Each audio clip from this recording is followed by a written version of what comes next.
beramal-amal suci. Makanya tidak heran orang-orang yang lalai dari agama, orang-orang yang jauh daripada syariat agama, pastilah hati mereka gelisah, tidak tenang. Kenapa? Karena rohaninya menuntut. Orang-orang yang tidak mau bertuhan kepada Allah, pastilah hatinya terus menuntut kepada orang itu untuk mencari Tuhannya. Orang-orang yang jauh dari Tuhannya, rohaninya menuntut kepada dirinya untuk selalu mendapatkan Allah Subhanahu wa ta'ala. Itulah derajat bisababi amal, karena adanya satu amal, yakni amal pada fi ilmi syariah wa tarekah wal ma'rifah. Di dalam itu, kata Syekh Abdul Qadir Jalani, menuntut kepada seorang manusia untuk melakukan amal-amal syariah, amal-amal tarekah, dan amal-amal ma'rifah. Jadi ada di sini ada beliau menyebut 3, yang sebenarnya ada 4 ya, 3: ilmu syariah, ilmu tarekah, dan ilmu ma'rifah. Hakikatnya mana? Hakikat itu hadiah dari Allah, hadiatan minallah. Hakikat itu nanti hadiah dari Allah. Salat 5 waktu, Allahu Akbar, sudah bisa semuanya kita. Itu namanya amal-amal syariah yang lahirnya terlihat. Tarekahnya yang ada di dalam batin kita. Kemana hati kita itu ketika sholat itu? Apakah sholat itu kita kerjakan hanya formalitas, sekedar karena orang-orang di kampung sholat lalu kita juga sholat?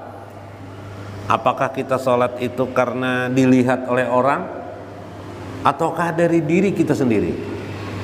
Maka itu sudah masuk kepada tarekah.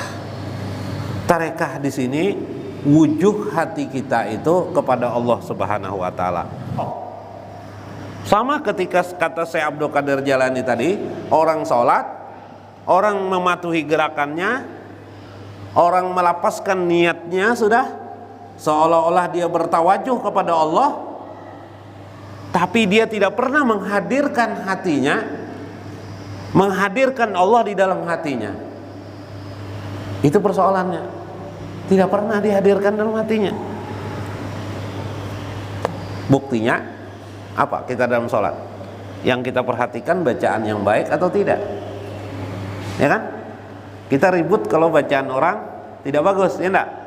Kan kalau imam membaca bacaan Qur'annya agak kurang bagus, kita cari pilih imam yang lebih bagus, imam lebih bagus. Itu aja kan yang kita ributkan. Artinya kita perhatikan apa? Johir, ya kan? Johirnya.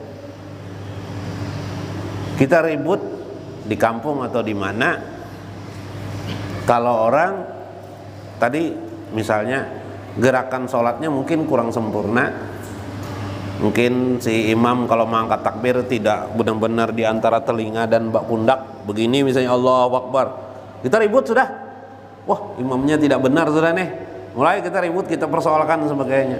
Bukan itu yang harus dipersoalkan, kata Syekh Abdul Qadir Jalani. Bukan itu.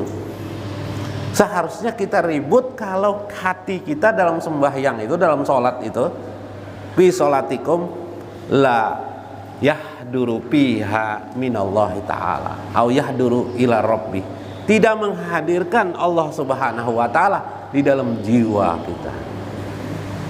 Wa kaifa fiha hadratuhu ilallah, bagaimana menghadirkan Allah Subhanahu wa ta'ala fi qalbina, di dalam hati kita. Faqalal musannif rahimahullah, karena itu wa annal maqsudal qaumul qarbi min hadratillahil khasyah, tentu saja lima'lumi fiha kalimatin hadratullah, menghadirkan Allah di dalam hati seseorang fi maqamil khas, ini memang merupakan makom orang yang khas, makam yang khusus. Kenapa demikian? 5 aja. Li'annal muslimin yuhibbuna fi maqamil awal atau maqamil awam, karena kesalahan kaum muslimin sendiri menyukai selalu tetap di makom yang awam, di makom orang banyak. Tidak pernah mereka berpikir ayyafkara fiha ila maqam ilal maqam au martabatin sani fi amalihim. Mereka tidak pernah berpikir untuk meningkatkan diri mereka, derajat mereka fi indillah, di sisi Allah. Dari makam yang pertama naik lagi ke makam yang kedua, fi maqamisani. Au fiha yusamma maqamul khas, disebut juga dengan makam yang khas atau khawas. Menghadirkan Allah di dalam jiwanya. Lil makna ya, dalam pengertian makna. Karena Allah itu tidak bertempat, tidak terikat dengan tempat, tidak terikat dengan keadaan. Allah tidak keluar dan masuk. Jadi Allah itu segala sesuatu ini di dalam genggamannya, di dalam kekuasaannya. Itu Allah. Jadi makna menghadirkan di dalam hati di sini maksudnya adalah kita merasakan, menghadirkan rahmat Allah, kasih sayang Allah, ridho Allah